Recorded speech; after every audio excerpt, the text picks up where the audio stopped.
and to place Catholics in office. On July 18, 1603, George Brooke was giving testimony about this plot, and as he was doing so, he revealed that his brother Henry Brooke, Lord Cobham, was involved in a whole different plot, which was to kidnap the king, murder him, and replace him with Lady Arbella Stuart.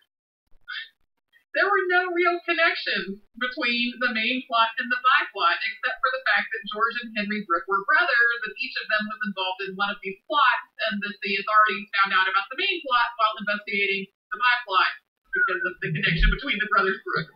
This is one of those things that if you wrote it in a farce, people would be like, too far.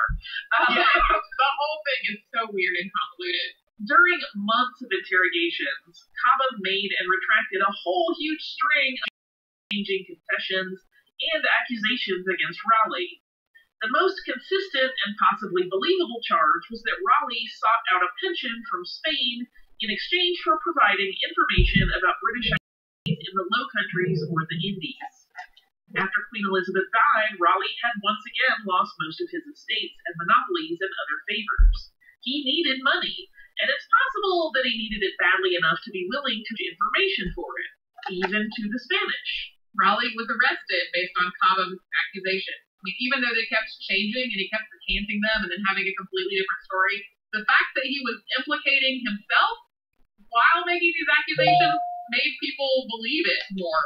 So Raleigh was arrested, he was imprisoned in the Tower on July 20th of 1603. About a week later, he tried to stab himself with a table knife, but he struck a rib and didn't do a lot of lasting damage.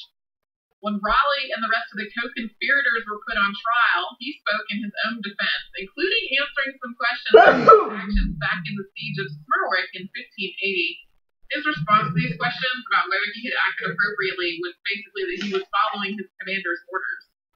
On November 17th, Raleigh and the co-conspirators in the main plot were found guilty and sentenced to death.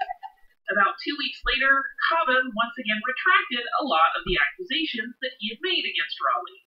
So it's not really clear whether Raleigh had any involvement at all in the main plot, even this whole question about whether he was trying to get a pension from Spain.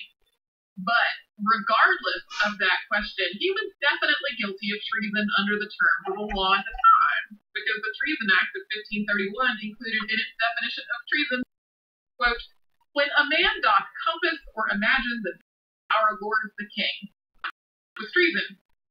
Raleigh had definitely been really vocal about his dislike of King James and his ill-wishing of the monarch, so even though his definitely real imagining of the death of the king was basically just a bunch of idle griping among his friends, it still counted as treason under the law.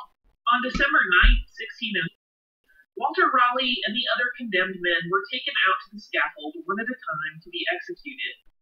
But each one was given a last-minute stay and sentenced to imprisonment instead. Raleigh was sentenced to life in the Tower of London.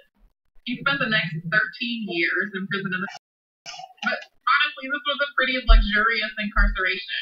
He had a large apartment suite with live-in servants, and a laboratory, and a library, visits from his wife and their son Walter, who had been born in 1593. They had a second son in 1605, while Raleigh.